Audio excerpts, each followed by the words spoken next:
5 ways to know she's cap right out the gate. Let's talk about it.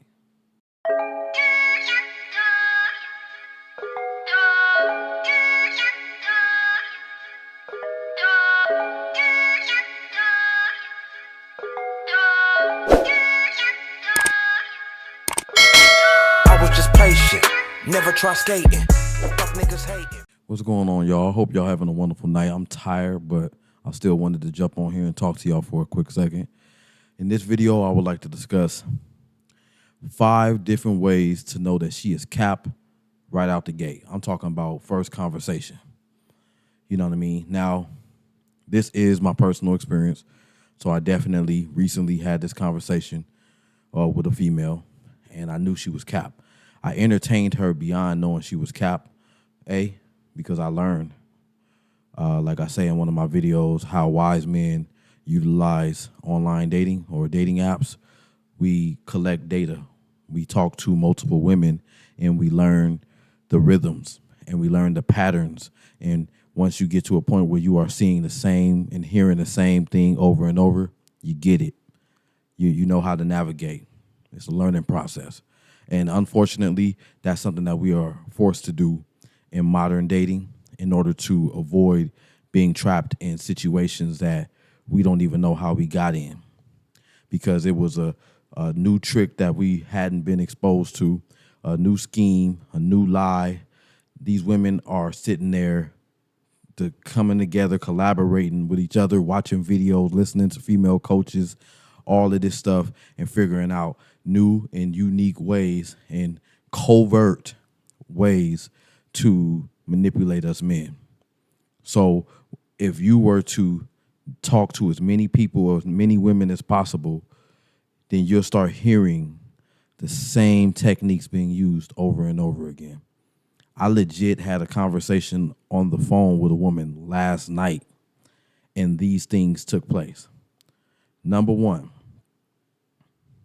she communicates in a very vague manner.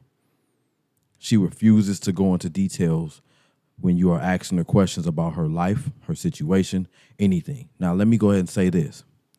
There are certain things in the early stages of dating that aren't necessarily your business. And there are also other things that women would say you shouldn't discuss early on, like exes. And to a degree, I understand why. Because if a man is hyper-focused on his ex the whole conversation he's having with you, he's clearly not healed over it. He's clearly not over that person. He's clearly harboring some kind of feelings for that woman. And you will see signs of that later on in the relationship if you ignore those signs and move forward with him. And that same thing applies for women. You don't want her talking about her ex the entire conversation. And women do this. So this is not something that just men do. Okay? So that is, I understand where they're coming from when they say that. But it's still fair ball to ask questions about somebody's past.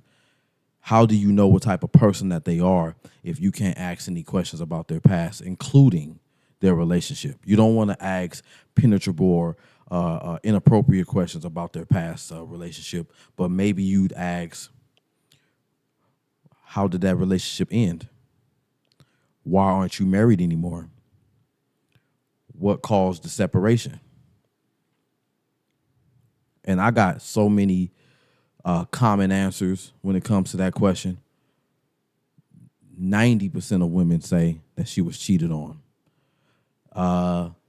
Another 70+% that I've heard personally would say that the man had a baby on her with somebody else while they were in a marriage or a relationship.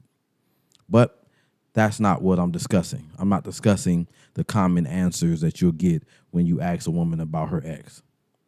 I'm discussing right now on point number 1 is that she provides very vague information. And a guy like me, I got nerve. So I'm going to point it out to you. This woman last night was providing very vague answers. And I asked her, I said, what should I take away from what you just said? I don't even know what you're talking about. What are you trying to say? I said that because I can see her bullshit right out the gate. I asked her, have you been single long? Or I forgot, I might have asked her, how long have you been single? I forgot how I worded it, but I asked her that question. And she said, not long. Okay.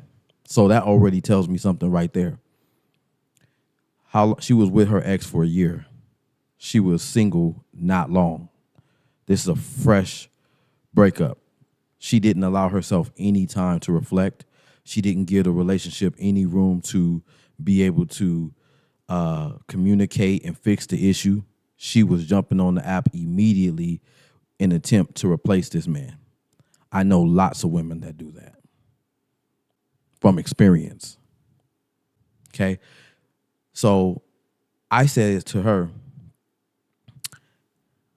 if I read between the lines on what you're saying as to why you broke up with this man, because I asked her something along the lines of why she broke up with him, and she said because she doesn't feel like she needs to tell a man how to be a man. Wrong answer. She don't even know who she's talking to, but that's the wrong answer. Let me tell you why that's the wrong answer. You should never be in a position to where you need to be telling a man how to be a man. And the fact that you think that you need to coach a man on how to be a man lets me know that you overstep boundaries because you are not a man. Now, I can delve deep into that right there because I can start asking you, who raised you? Where's your father? What did he do? How did he treat you? I wouldn't, though, because I'm not interested in that. Not yet. This is way early in the game when I'm just trying to spot out your bullshit. So she breaks up with this guy after a year of dating because she felt like she shouldn't have to tell him how to be a man. So I said, if I was to read between your lines, there's something that you wanted him to do that he didn't do by default. And she said, yes. I said, was there a conversation or did you ghost him? She said, he act like he didn't understand. Do you see how she's answering my questions? She's not giving me a direct answer. Sign number one, she's cap. Straight out the gate. Number two, everybody else was the problem but her. Any story she can possibly tell you, any situation she's involved in that doesn't go right and there was some kind of issue and there was some kind of drama and there was some kind of fight or blowout or anything, everybody was the problem but her. Now, there's an extra added bonus to this part right here. But she just had to get some get back of some kind. She did something to get that person back. They wronged her, and she had to get them back. Borderline, bare minimum, she's vindictive. And what emotionally mature and emotionally intelligent woman is aware that she's being vindictive and vengeful and willingly participates in that behavior? Well, someone who isn't emotionally mature, someone who isn't emotionally intelligent. And for those who might not know what emotional intelligence or emotional maturity actually means, we all have the right to respond to triggers, right? But it's pretty much your ability to pick your battles. You don't need to say something every time to respond to something that somebody else said, especially if you deem it to be beneath your level of importance. That's emotional intelligence. Feeling the need to always have the last word, feeling the need to always win the fight, feeling the need to respond to each and every single thing that is said or done that you don't like does not display emotional intelligence or emotional maturity. You are emotionally immature. Like it or not, I said it. Number 3, anything that you can point out that you can prove to her that is toxic, disrespectful, or just plain out wrong about the way she act or reacts to situations, she can justify just about everything. She has a justifiable reason for why she did it, for why she said it. This is showing you that she does not have any remorse, any empathy, any accountability for her actions. She is still in that brain space in life that we all were when we were toddlers, where somebody hit us, we had to run and hit them back. And we didn't think what we were doing was wrong because somebody wronged us first. But when you grow up, you again build emotional intelligence and maturity, and you know how to pick your battles. And you know you're going to deal with karma regardless of what that person did for your own actions. So when you go out into the world and you rob somebody who robbed you, well, guess what? They're going to get karma or justice or whatever comes with the consequences of their actions of robbing you. And now you get the same consequences because you robbed them. And you're going to sit here and say to me, well, he robbed me, so technically he was in the wrong. Yeah, but you went back and robbed him. You did the same thing he's doing. Regardless of what influenced your behavior, you are responsible for your own behavior 100% of the time. You can never blame somebody else. You can't justify your F-boy behavior or your F-girl behavior. You still did it. Number 4, this one's a big one. She's nice to you, but mean to other people. You ever been on the phone with a woman and she's like, hey, sweetie. She has like this practiced and rehearsed sexy voice going on, and you liking it because it sounds good and it sounds peaceful and it sounds mature and it sounds charming and it sounds sexy. But then somebody else walks into the room, regardless, it can even be her kids. She's like, shut the fuck up. Stop talking to me. Put that down. And you're like, whoa, Jekyll and Hyde? Which one are you? She's the latter. She's the one that's always, when somebody shows you who they are, believe them. I was on the phone one time with this woman, and she was being nice to me. And she pulled up to the McDonald's, and she had just gotten off work. And she went to the McDonald's, and she was waiting in line. And we all know McDonald's be moving slow sometimes. I don't eat it, but I get it for the kids. But anyway, that's irrelevant. My point is, anybody will get impatient waiting in the McDonald's line. This woman flat out started blowing her horn, got out the car and was tapping on the window like, can y'all hurry the fuck up with my food? If I worked up in there, she would have had a loogie in her burger. Well, not me, but I can imagine that somebody was like, yeah, I'm going to get you your food real quick. And she deserved it too, in my opinion. You been an asshole. You been rude. Oh, it's going to be a girl who justifies this to me. She going to jump right in the comments and be like, you would do the same. Men do that too. That is so motherfucking irrelevant. I can't even tell you. Man or woman, it don't matter who you are. You are accountable for your own actions. And you can't justify them to me. Period. So if I watched you disrespect somebody else, my brain thinks you have the capacity to be disrespectful because you're clearly doing it. And then my brain secondly thinks, what makes me exempt from that behavior? Oh, I know. You are trying to save face with me. You are trying to build a rapport that doesn't have that part of it in it yet. But I can damn sure look forward to it sometime in the future. Number 5. This is another big one. And I know this is going to be one that jerks a response right out these toxic people that jump in the comments. She can see things from everybody's perspective. She can see it from the good person's perspective. She can see it from the manipulator's perspective. She can see it from the prostitute's perspective, the user's perspective, the killer's perspective. She has no boundaries as far as, or limitations as far as her own personal point of view.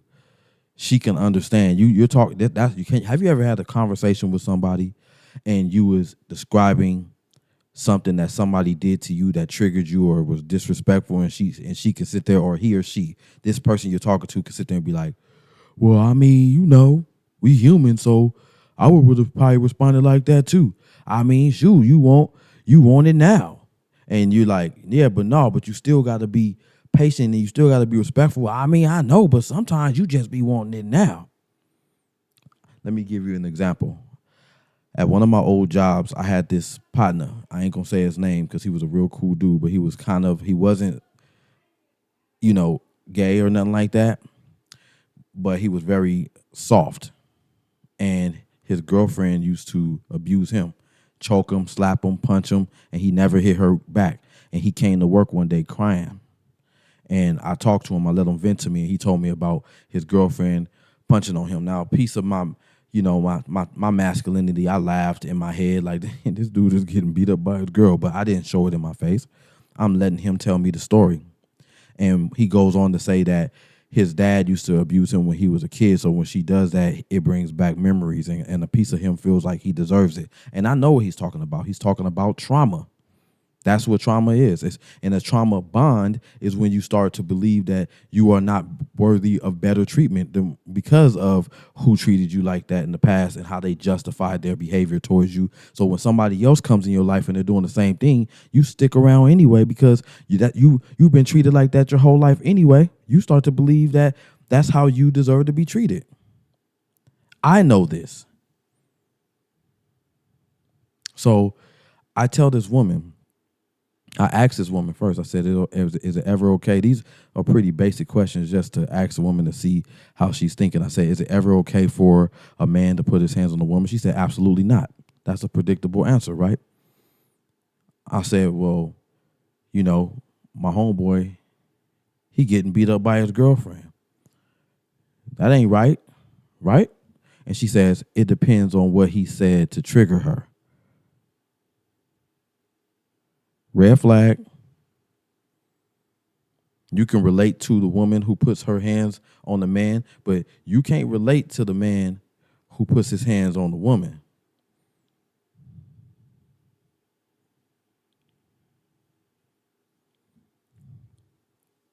Actually, you can if you think about it, because you're the type of person who believes violence solves problems.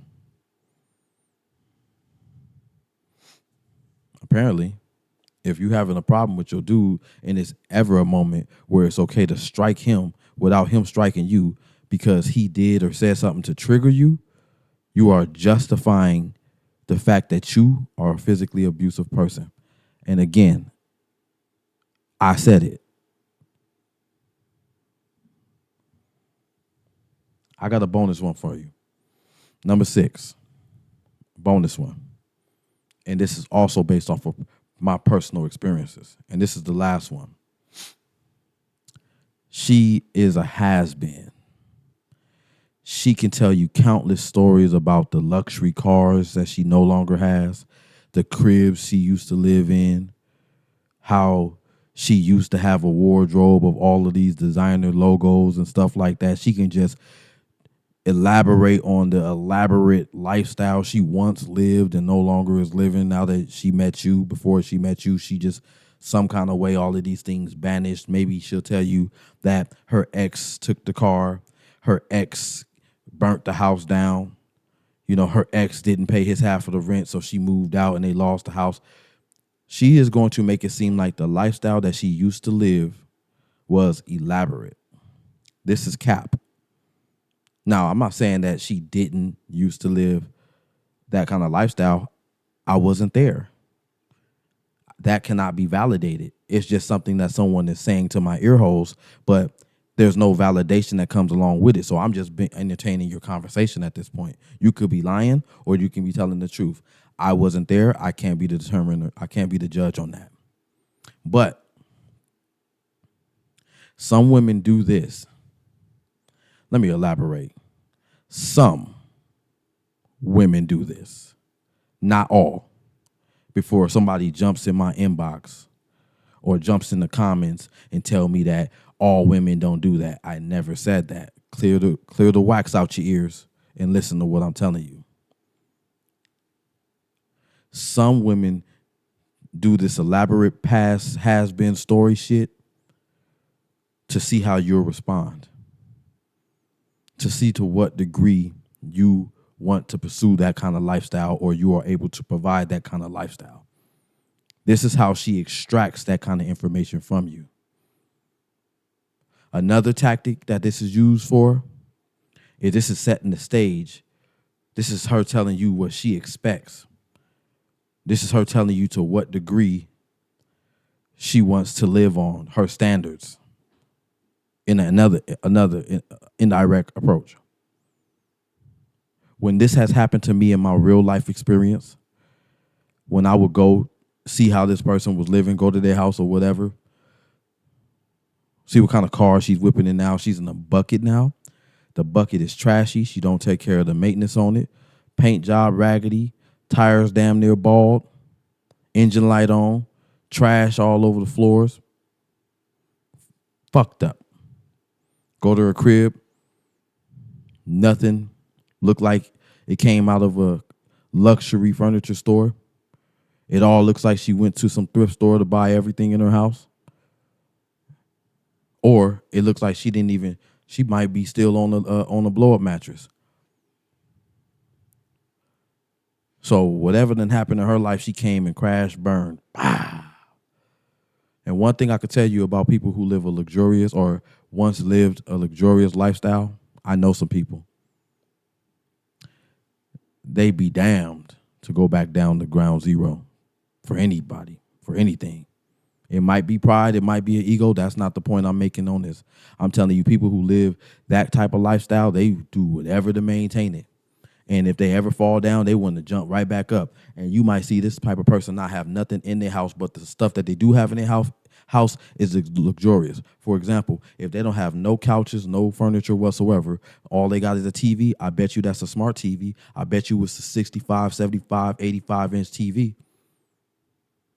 With that PS5 sitting right next to it, the things that they do have are elaborate because they don't want it unless it's on that scale because they're accustomed to living on that scale. So they rather sit there and get a couple of paychecks and get the dish set that they want than to go to Walmart and get them dishes out the little stationary aisle that costs $1.92 for one plate. She don't want that.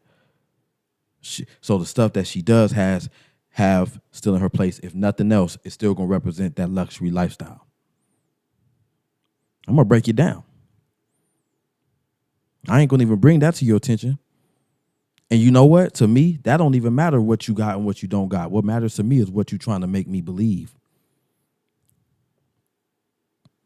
Because what y'all don't understand, what these women don't understand, is just like they looking at us and they want to make sure that our words match our actions. Everything these women say, we are looking for validation. Something has to validate what you said in order for us to check it off in our head and be like, that was a fact. She was speaking facts. She wasn't cap. Without validation, it's cap.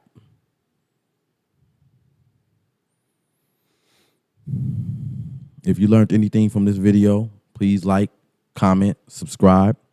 My name is Jerome. This has been another episode of The Superb Word.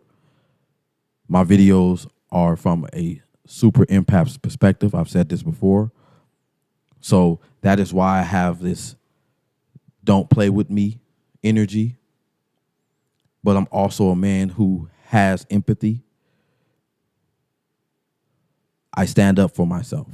I'm not a soft guy, and I don't and I say that to say that I'm speaking to other good men who have good heart, wise minds, And if you are trying to get to a point in your life where you have experience and you are an educated, empathetic man, that will protect you from being manipulated a lot more often. I hope you enjoyed it, and I hope you enjoy the rest of your day, and I'll be back with you shortly. Thank you for watching.